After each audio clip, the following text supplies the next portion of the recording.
Hello everyone, welcome to industrial engineering. आज के इस वीडियो में हम पाइप, उसके types, material and pipe inspection methodology के बारे में डिस्कस करेंगे। Pipe is the basic raw material for piping, skid and other industrial systems. Pipe यह skid, industrial piping, hand rails इत्यादि असेंबलीज में यूज़ होने वाला एक बेसिक रॉ मटेरियल है। All you know, the shape of pipe is round and hollow, having standard lengths of 5.8 to 6.3 meters normally। जैसे कि आप सभी को पता है, पाइप का क्रॉस सेक्शनल शेप राउंड होता है एंड उसका स्टैंडर्ड लेंथ नॉर्मली 5.8 मीटर से 6.3 मीटर ऐसा वेरी करता है। Pipes are denoted by its nominal bore size and its thickness. Pipe की साइज़ उसके नॉमिनल बोर एंड थिकनेस के हिसाब से डिनोट होती है। टाइप्स ऑफ पाइप्स, पहला है seamless pipe. Its name define its shape, that is no any type of seam और जॉइंट अलोंग इट्स लेंथ। इसका नाम ही इसको डिफाइन करता है कि इस पाइप में किसी भी प्रकार का कोई जॉइंट और सीम नहीं होता। Seamless pipes are normally gives a nomenclature as a schedule pipe. Seamless pipe को ही शेड्यूल पाइप भी कहा जाता है। Schedule defines the thickness of pipe. Schedule pipe का थिकनेस बताता है। If the schedule is high then pipe is having higher thickness and if schedule is small then the pipe is having lesser thickness. Schedule अगर ज़्यादा है तो pipe का thickness भी ज़्यादा रहेगा और शेड्यूल अगर कम है तो पाइप का थिकनेस भी कम रहेगा। Seamless pipes are used in a high pressure rating applications. Seamless pipe high pressure work application के लिए यूज़ होते हैं। Example 50 NB schedule 40, 50 NB schedule 80 इस टाइप से सीमलेस पाइप को डिफाइन करता है। Materials of seamless pipe, ASTM A106 और ASME SA106 and ASTM A53 और ASME SA53 for carbon steel pipe. Carbon steel में अगर सीमलेस पाइप है तो उसका मटेरियल नॉर्मली ASTM A106 और ASTM A53 ये होते हैं। For stainless steel seamless pipe ASTM A312 type 304 and 316।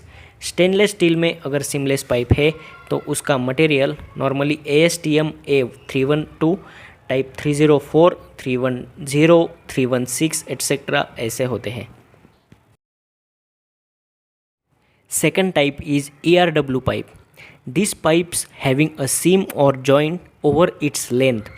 इस टाइप के पाइप्स में थ्रू आउट द लेंथ एक वेल्डिंग जॉइंट होता है। This pipes are manufactured by electric resistance welding, hence called ERW pipes. यह पाइप्स इलेक्ट्रिक रेजिस्टेंस वेल्डिंग से बनता है, इसीलिए इन्हें ERW पाइप्स कहते हैं। Thickness of ERW pipes defined by the classes. ERW pipes की थिकनेस क्लास से डिफाइन करते हैं। ERW pipes are used in low pressure application और एटमॉस्फेरिक प्रेशर्स एप्लीकेशन। यह पाइप्स नॉर्मली एटमॉस्फेरिक प्रेशर और लो प्रेशर वाले सिस्टम में use करते हैं। Example ERW pipe 50 NB class A. There are 3 different classes as per thickness range: class A, class B and class C। इसमें से class A वाले pipe कम thickness वाले होते हैं, क्लास B वाले पाइप मीडियम थिकनेस वाले होते हैं एंड क्लास C वाले पाइप्स हायर थिकनेस के होते हैं। Materials for ERW pipe, IS 1239 और IS 3589 for mild steel pipes, ASTM A312 type 304 and 316 for stainless steel pipe. ये दो टाइप के मटेरियल इसमें यूज़ होते हैं। Third one is EFW pipe. This pipes are same as ERW pipe but only joining process is different in both. इस pipe के सभी parameters ERW pipe के साथ मैच होते हैं, बट इसमें सिर्फ एक ही डिफरेंस है, वो इनका manufacturing method. EFW pipes are manufactured by electric fusion welding. EFW pipe को इलेक्ट्रिक फ्यूजन वेल्डिंग से बनाया जाता है। Let us see some abbreviations used in pipe and piping industries. NPS stands for nominal pipe size. DN or NB stands for nominal diameter or nominal bore. ID stands for inner diameter. OD stands for outer diameter. SCH stands for schedule for thickness of pipe. STD stands for standard weight of pipe thickness. XS stands for extra strong pipe thickness. Double XS stands for double extra strong pipe thickness. Inspection of pipes. While inspection of pipes, following points should be checked thoroughly. Visual appearance of pipe, that is pitting, corrosion, etc. Inspection करने वाले सभी pipes visually okay होने चाहिए. Should not be any physical damage of pipe such as dent, bend, break etcetera. उनमें किसी भी प्रकार का फिजिकल डैमेज भी नहीं होना चाहिए. If pipes for higher pressure application needs to carry out ultrasonic test for flaw और डिफेक्ट डिटेक्शन. अगर पाइप्स को हायर प्रेशर एप्लीकेशन में यूज करना होगा तो उसे मटेरियल डिफेक्ट फाइंड आउट करने के लिए अल्ट्रासोनिक टेस्ट भी करना पड़ेगा.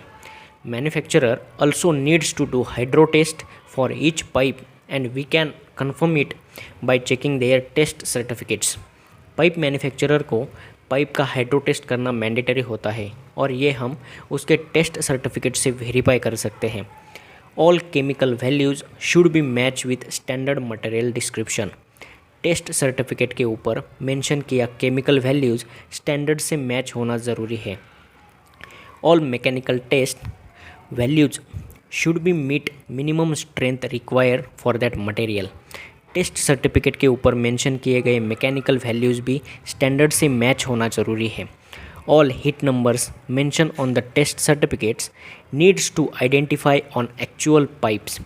एक्चुअल पाइप के ऊपर एनग्रेव किए हुए heat numbers and size test certificate से कोरिलेट होना ज़रूरी है. Pipe outer diameter and wall thickness are very important measurable parameters. किसी भी पाइप में उसका आउटर डायमीटर एंड थिकनेस यह इंपॉर्टेंट मेजरेबल पैरामीटर्स होते हैं.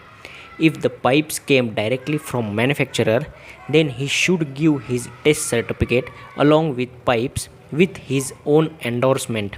अगर पाइप डायरेक्टली मैन्युफैक्चरर से लिए गए हैं तो मैन्युफैक्चरर टेस्ट सर्टिफिकेट के ऊपर उसका एंडोर्समेंट होना ज़रूरी है. In endorsement, manufacturer should mention the quantity of pipes, its specification, date of supply, signature and supply to details, etc. Endorsement एक यह स्टैम्प होता है जिसमें मेंशन रहता है कि किसने किसको कौन सा मटेरियल दिया और उसका क्वांटिटी एंड डेट क्या था. स्टेनलेस स्टील पाइप्स में वेरियस टेस्टिंग आते हैं जो कि हम अलग से वीडियो में डिस्कस करेंगे. Thanks for watching this video. Thank you.